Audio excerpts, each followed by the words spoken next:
Transurban's revenue is hit by plummeting traffic. Let's have a look. Hello everyone, Florian.heise here, and welcome to another episode of HeiseSays.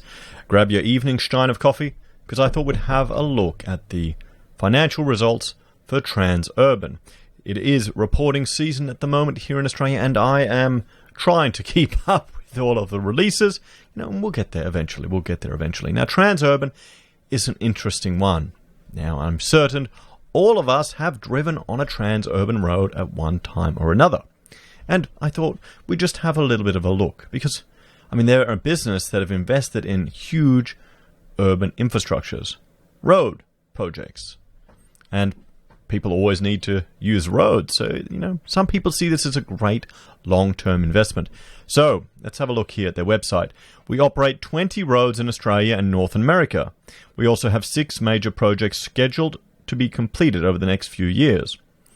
Projects designed to improve connections within our cities and to help people get where they need to be. And I know some people invest in Transurban and these type of businesses because of the hope of perpetual revenue streams. Here, Australia, we've got population growth, we've got immigration growth, we've got continuing demand for roads, for transportation. Now, a question I will put all to you is, do you think the viability of some of their roads, or the demand of some of their roads, will be maintained at similar levels with a recession or with a cultural shift to more people working from home? Because, they've obviously taken a hit in their revenue because of the pandemic lockdowns. We'll see how that materializes in going forward. But here they have some of their roads. In Melbourne, they've got CityLink.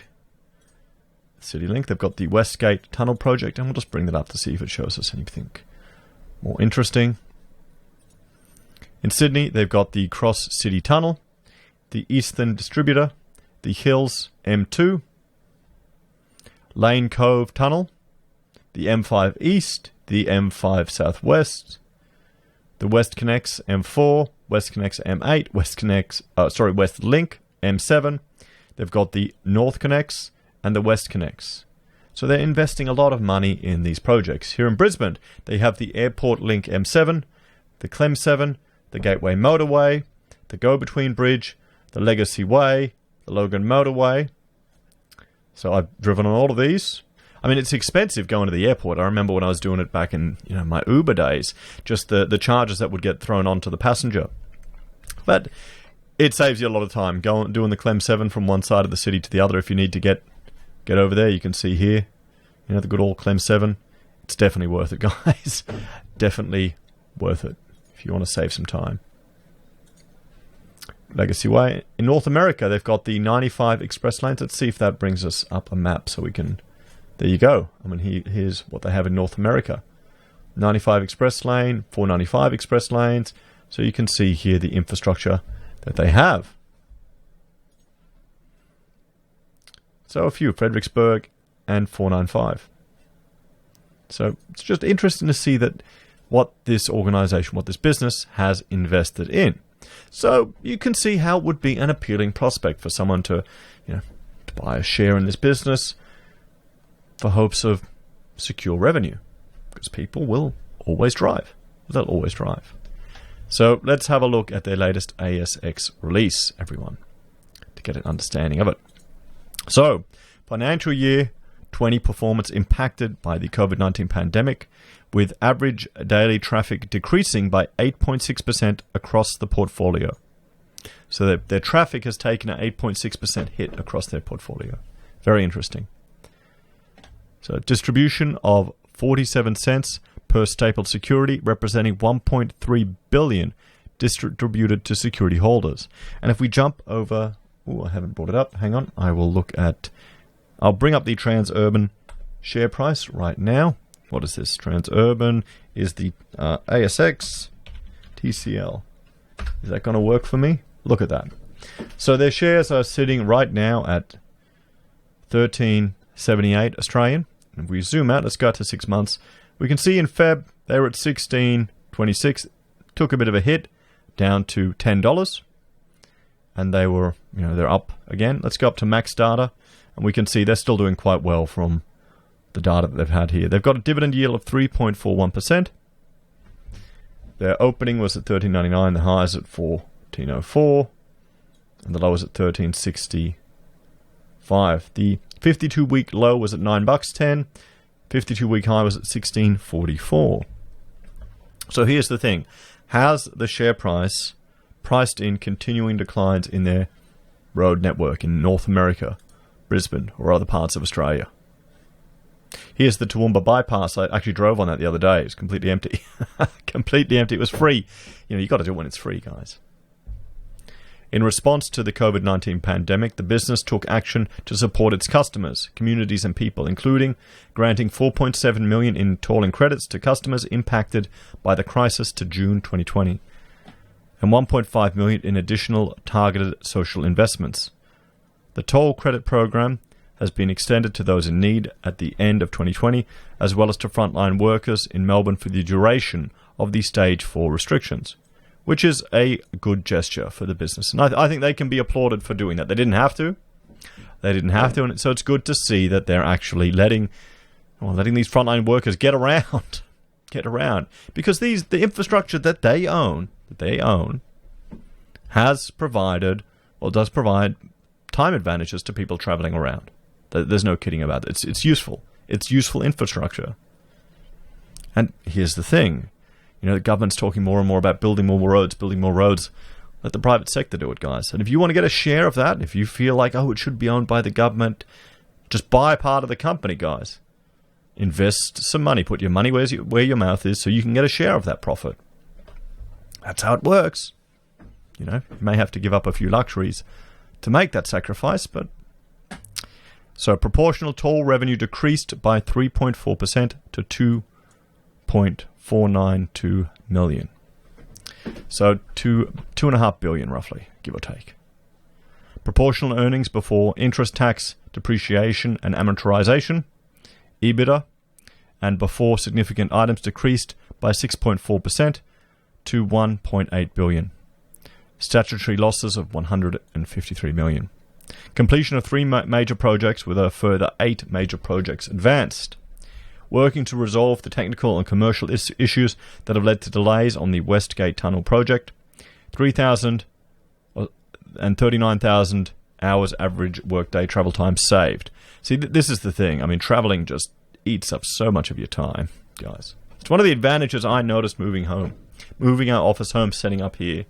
Not having that commute. And for us, it was nothing. It was still 30 minutes, but 30 minutes there, 30 minutes back. It adds up. If you both work together at work, you can get really tired coming home. Then you start eating the junk food. Oh, we'll just drive through the Maccas, Rachel. Let's just get a family meal. And all of a sudden, we're eating that crap 3-4 times a week. Oh, look at that. You're over 90 kilos. So, there could be health benefits, actually, to using toll roads. Think about that. If you get home earlier, have more time to cook healthier. Record performance on key safety matrix with financial year 20 road injury crash index of 3.7 and contractor recordability injury frequency rate of 3.6.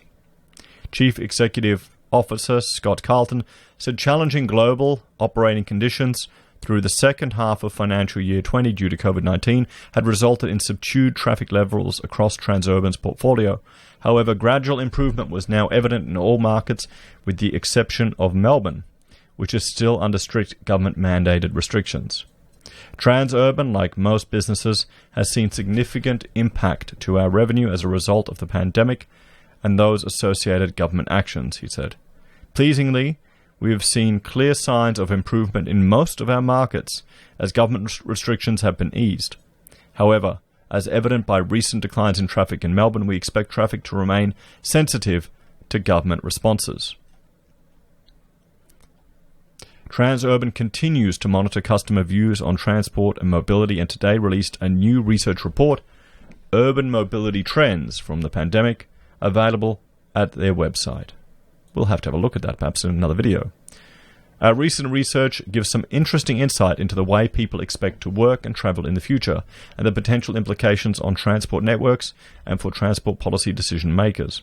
For example, While we have made enormous strides in flexible working over the last few months, the office is far from dead. Over 85% of survey respondents expect they will return to the workplace, saying it helps them maintain relationships with their colleagues and separate work from home life, he said. And he's right there. I was talking to my neighbour next door, and, he's kind of happy going to work. There's some advantages, and he kind of enjoys working from home too, I think he likes he commutes by train in the city. He likes the peace on the train without the kids. And separating your work life and home life. I mean, my wife and I work in the same business. We're small business owners, so it's a concept I can't relate to be honest. There's very little separation for me. But I can understand if you're working in a job that you wanted to keep completely separate from your private life, that would be quite difficult if you're working from home. Mr. Carlton said that despite the challenging conditions, financial year 20 represented a significant year of development and delivery for the business, with 3 projects reaching completion. Despite the more challenging conditions, the business continued to make significant progress on its project pipeline, with the new M4 tunnel, Logan Enhancement Project and 395 Express Lanes all reaching completion during financial year 20. In addition, the M8, formerly new M5, tunnels opened and tolling commenced on the M5 East in July, and North Connect is expected to open in the coming months, he said. Mr. Carlton said, Transurban continued to be in a strong position to pursue attractive opportunities emerging within its core markets, including the proposed M7 widening and M7-M12 interchange in Western Sydney. Long-term and proactive management of our balance sheet and organisational capabilities means we are able to pursue the significant pipeline of opportunities in our existing markets. As always, this will be balanced alongside maintaining a strong investment-grade credit matrix and distributions for security holders, he said. So key network activities. So in Sydney, proportional toll revenue increased by 2.8% to $1,072, despite impacts from the pandemic driven by the opening of the new M4 tunnels on July 2019 and the additional ownership interest in the M5 West. ADT decreased by 6.5% to 761,000 trips, driven by a weak June quarter as a result of the pandemic. Car traffic decreased by 6.6% and larger vehicles decreased by 4.9%. Completed acquisition of a remaining 34.62% interest in M5 West, taking ownership to 100%. Earnings before interest, tax, depreciation and amortization, including significant items, increased by 2.8%. Peak construction now reached on M4, M5 linked tunnels, with 28 road headers excavating the tunnel and more than 6,000 people involved in delivering the project to date. Here's the thing. Particularly when all the people are talking about Tesla and all their tunneling projects, when you just compare their claims and the scale of their projects, the stuff that companies like this are doing, it's completely in a different league. Driving one car down a tube. And look at their share price, guys. What do you think would have? Let's just compare the Transurban share price. What is it? $13.80 Australian. To Tesla. What's Tesla? Let's have a look. Trading economics. We'll look at their shares. Tesla, and I know the Boring Company isn't part of this, but still. Or is it? Or is the Boring Company? Anyway, but just look at that. I mean, clown world, guys. What would you think would be a better investment for the long term? The roads that people are driving their cars on, regardless of the make, or a car company that's slowly or fastly being caught up by the competition who actually make money. Let me know your opinion in the comments. So Melbourne. Proportional toll revenue decreased by 8.1% to $747 million, with the pandemic impact partly offset by the relative resilience of large vehicles. ADT decreased by 11.9% to 750,000 transactions, driven by a weak June quarter as a result of the pandemic. Car traffic decreased by 14.6% and large vehicles decreased by 0.7%. Earnings before interest, tax, depreciation and amortization decreased by 11.4%. Significant progress has been made on sections of the Westgate Tunnel project with 17.9 million hours worked. However, tunnelling has not commenced, and we now expect the project to be completed in 2023, committed to working with the state and the D&C subcontractor to resolve the technical and commercial issues and claims. And if we scroll down here, the D&C subcontractor has proposed, as purported, to terminate the D&C subcontract and also noted their intention to continue works on site. Transurban, WGT Co. Proprietary Limited, has received a document from the D&C subcontract, and that's Design and Construct, entitled Westgate Tunnel Project, Termination of the D&C Subcontract on the Basis of Force Majeure Termination Event. A document entitled Westgate Tunnel Project, Termination of the D&C Subcontract on the Basis of Further Force Majeure Termination Events, and a document entitled Westgate Tunnel Project, Third Force Majeure Termination Event Notice, all of which relate to issues in respect of the presence, classification, and disposition of PFAS. Transurban does not consider the D&C subcontract has been validly terminated, and as such the contract remains valid. So there could be some legal issues associated with that. That will definitely be one to follow. Brisbane. Proportional toll revenue decreased by 1.9% to 394 million, with the pandemic impacts partly offset by the relative resilience of large vehicles throughout the pandemic and increased truck toll multipliers taking effect on the Logan and Gateway motorways during financial year 20. ADT decreased by 5.3% to 383,000 trips, driven by a weak June quarter as a result of the pandemic. Car traffic decreased by 6.8%, and large vehicles decreased by 0.6%. Earnings before interest, tax, depreciation, and amortization decreased by 2.6%. Relocated to new corporate office in the Brisbane CBD during June 2020. New network operations centre for all Brisbane assets opened, with centralised traffic control room development underway. Commenced tolling services for the Queensland Government's Toowoomba bypass. North America. Proportional toll revenue decreased by 13.9% to 279 million. ADT decreased by 10.3% to 132,000 trips, driven by a weak June quarter as a result of the pandemic. Earnings before interest, tax, depreciation, and amortization, including significant items, decreased by 26.7%.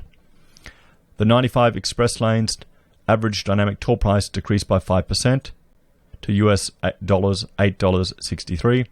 The 495 express lanes average dynamic toll price decreased by 6.1% to US $5.27. A25 off-peak toll prices increased by 14%, effective September 2019, after the ADT surpassed the necessary threshold. Tolls on the A25 were suspended from March 25 through to May 24, with compensation agreed with the Ministry of Transport for Quebec. The 395 express lanes commenced tolling on November 2019, extending the 95 express lanes 13 kilometres north to the Washington, D.C. border. Construction of the 16-kilometre Fredericksburg extension project continues with site clearing, earthworks and bridge construction underway.